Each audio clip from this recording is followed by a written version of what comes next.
Unfortunately, there's always going to be a never-ending supply of people who, for one reason or another, will want to try and chip away at our confidence or tell us that we can't do something.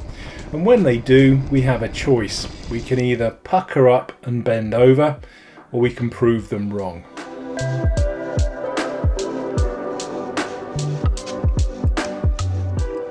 Riding a bike is very much putting yourself out there. If you ride actually out on the road, you're there in full public view for everyone to see. It's also a bit of a numbers game these days, particularly with apps like Strava. Now it's possible for anyone to see how fast or slow you are. They can see your power numbers and they can pick those apart, and they can see how fast or slow you are up a particular climb. And if you're out riding in traditional cycling kit, well, there's nothing quite like skin-tight lycra for showing off every single lump, bump, crack and crevice. Is it any wonder that being on a bike, our self-confidence takes a bit of a knock from time to time?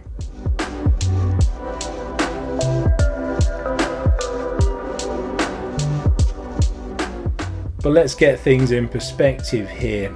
In my experience, most of the people I meet are very supportive. They can see somebody riding a bike, they know that they're either riding for transport, to get from A to B, or they're trying to get themselves fitter, or they're out trying to have some fun on the bike. They totally get that and they totally respect it. Occasionally I will have the odd reaction, particularly when I tell somebody I'm a cyclist and the look on their face says, yeah, but you're fat, that just doesn't compute. Well, once they see me on a bike, or if they go for a ride with me, again, they totally get it, and then they're completely on board. But yes, unfortunately, from time to time, there will be these genuinely mean people that will try to chip away at your confidence by saying things like, you're too old to ride a bike, you're too fat to ride a bike, or you're going to be too slow, or words to that effect. Now, the important thing to remember with people like this is that essentially they're just bullies, and it's crucial that you stand up to them. More often than not, you can do that by simply saying, well, watch me. And you get on your bike and you ride, and then that completely blows their argument out of the water.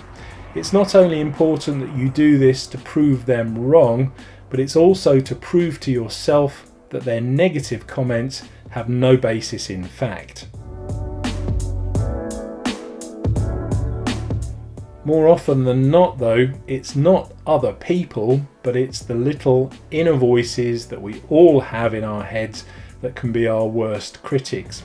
Now, this is nothing more than just our own lack of confidence. We don't think that we can do something, and we try and talk ourselves out of doing whatever it is. And again, the best way to overcome that is to just stand up to them, try not to listen to them, and do the thing anyway. And once you start doing those things, then the little inner voices will start to quieten down. If they're saying that you can't ride a bike and then you ride a bike, well, yeah, that just stands to reason that that little inner voice has got to be wrong. And then of course there are going to be times when something will clearly be impossible.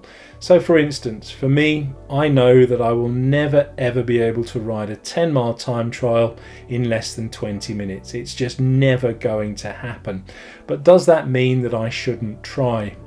Sometimes just getting on a bike and doing your absolute best, even though you know that you're going to come in dead last, is all the victory you need. Sometimes the biggest failure is just not getting on the bike at all.